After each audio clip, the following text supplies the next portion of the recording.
आपकी लाइफ में एक समय आएगा, आप अगर परीक्षा में हैं, थे या होंगे, ये वचन सबके लिए एक है।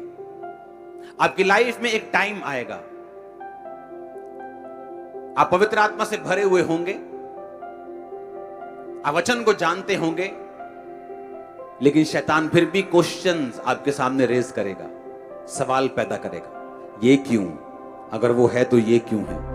अगर वो है तो ऐसा क्यों नहीं है? और इतने सारे क्वेश्चंस आपके साथ होंगे और आपको लगेगा कि आप कुछ नहीं कर सकते इन क्वेश्चंस के खिलाफ।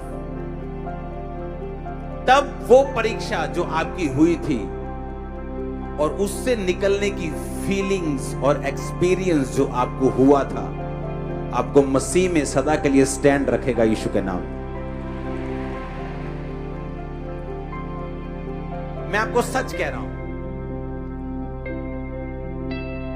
मैं अपनी लाइफ में खड़ा हूं,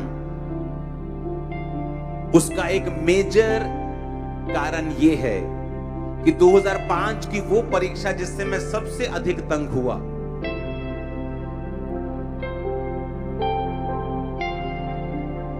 और पार्ट्स में मैं उस परीक्षा से निकला हूं, पार्ट्स में कुछ कुछ करके।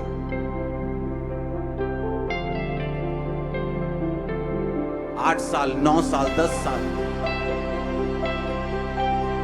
लेकिन जब शैतान ने मेरी लाइफ में क्वेश्चंस रेज किए, बाइबल जानते हुए, पवित्र आत्मा से भरे हुए, सामर्थ पाए हुए भी, वो एक्सपीरियंस जो मेरा परीक्षा से निकलने के बाद जो मैंने प्रभु से लिया था, परमेश्वर ना इनकाउंटर हुआ, मेरा आमना सामना, क्योंकि वो परीक्षा से निकलना आसान नहीं था। वो एक्सपीरियंस आज भी जब मैं याद करता हूं, वो परमेश्वर मुझे खड़ा रखता है, क्योंकि वो साबित करता है यीशु मसीह जीवित परमेश्वर। आपको बता रहा हूं, वचन जानने वाले भी लोग कई बार बैकस्लाइड हो जाते हैं, क्योंकि उनका यीशु मसीह से आमना सामना नहीं हुआ, उन्हें ये प्रैक्टिकली नॉलेज नहीं है।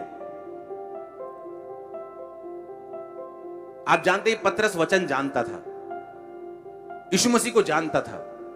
जब यीशु मसीह मर गए तो फिर मछलियां पकड़ने के लिए चला गया था, अपना काम धंधा पकड़ने के लिए चला गया था, बैकस्लाइड हो गया था, और जीसस क्राइस्ट फिर उसके पास गए, इनकाउंटर हुआ। इनकाउंटर होना, आमना सामना होना, एक्सपीरियंस होना, जो वचन फिर आपने सुना होता है, वो लगता है फिर कि ये सच्चा है। आपको समझ आनी चाहिए मैं क्या कह रहा हूं। बिना परीक्षाओं से निकले आपको ये वचन भी सच्चा नहीं लगेगा, मैं आपको बता रहा हूं। आप गवाहियां भूल जाओगे, मैं आपको बता रहा हूं। आप सब भूल जाओगे, मैं आपको बता रहा हूं। वचन होते हुए भी आप अविश्वास में रहोगे, पूरी तरह से विश्वास में नहीं होंगे। लेकिन जब आप उस एक्सपीरियंस को जो खुदा ने आपको दिया, और वो कब मिलता है आपको मालूम? वो तभी मिलता है जब आप परीक्षा में होते हैं। इसीलिए पतरस और याकूब को मालूम था कि जब परीक्षा में विश्वासी पड़ेंगे तो आनंद बनाना, क्योंकि उसी के कारण तुम फ्यूचर में खड़े रहोगे और बने रहोगे, स्ट्रांग रहोगे, बड़े काम करोगे यीशु में। आप समझ रहे मेरी बात के नहीं? वो एक्सपीरियंस आपको लाखों रुपया, वो एक्सपीरियंस कोई जन, कोई फैमिली मेंबर, कोई प्यारा, कोई दुलारा आपको नहीं दे सकता। वो एक्सपीरियंस आपका पैसा, आपकी बुद्धि, आपकी एक्सीलेंस, आपकी पढ़ाई, आपकी प्रॉपर्टी को नहीं दे सकता।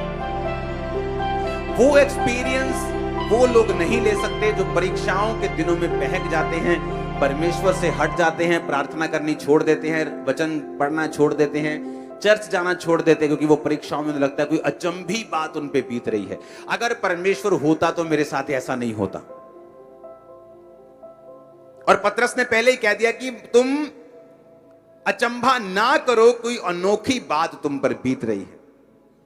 कहता अचंभा मत करो कि अनोखी बात तुम पे हो रही है, क्योंकि मुझे बड़ा अचंभा होता था कि मैं ही क्यों, ये सारे डिप्रेशन, ये सारी बेवकूफों वाली चीजें ये मेरी लाइफ में क्यों हो रही हैं। तब समझ नहीं आती थी, तब लगता था कि परमेश्वर मुझे निकाल, मुझे कुछ नहीं चाहिए, मुझे निकाल बस इन चीजों से।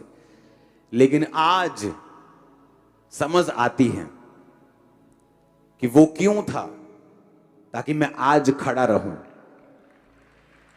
वो आपको देख रहा था।